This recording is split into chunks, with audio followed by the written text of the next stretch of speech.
Episode number 163. Towards 6 o'clock that Agnon awoke with that uncomfortable feeling which generally accompanies the break of day after a bad night. He was not long in making his toilet. He examined himself to see if advantage had been taken of his sleep, and having found his diamond ring on his finger, his purse in his pocket, and his pistols in his belt, he rose, paid for his bottle, and went out to try if he could have any better luck in his search after his lackey than he had the night before.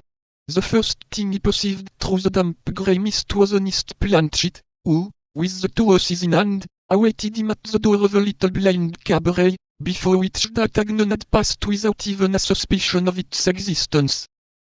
25 Porthos. Instead of returning directly home, D'Artagnan alighted at the door of M. de Tréville, and ran quickly up the stairs. This time he had decided to relate all that had passed. M. de Tréville would doubtless give him good advice as to the whole affair. Besides, as M. de Tréville saw the Queen almost daily, he might be able to draw from Her Majesty some intelligence of the poor young woman, whom they were doubtless making pay very dearly for devotedness to her mistress. M. de Tréville listened to the young man's account with a seriousness which proved that he saw something else in this adventure besides a love affair.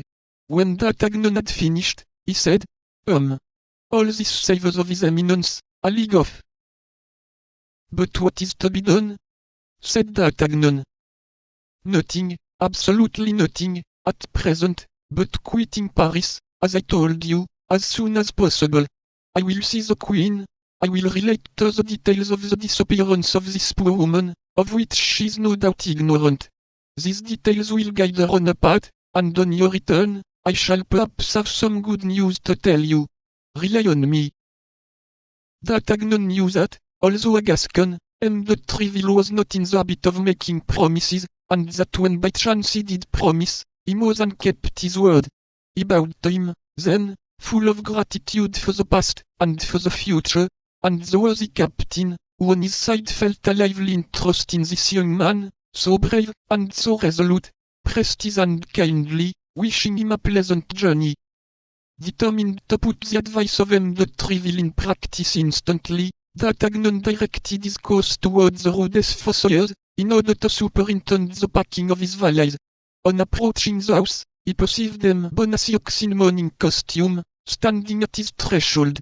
All that the prudent Planchet had said to him the preceding evening about the sinister character of the old man recurred to the mind of D'Artagnan, who looked at him with more attention than he had done before. In fact, in addition to that yellow, sickly paleness, which indicates the insinuation of the bile in the blood, and which might, besides, be accidental, D'Artagnan remarked something perfidiously significant in the play of the wrinkled features of his countenance. A rogue does not laugh in the same way that an honest man does. A hypocrite does not shed the tears of a man of good faith. All falsehood is a mask, and however well made the mask may be, with a little attention we may always succeed in distinguishing it from the true face.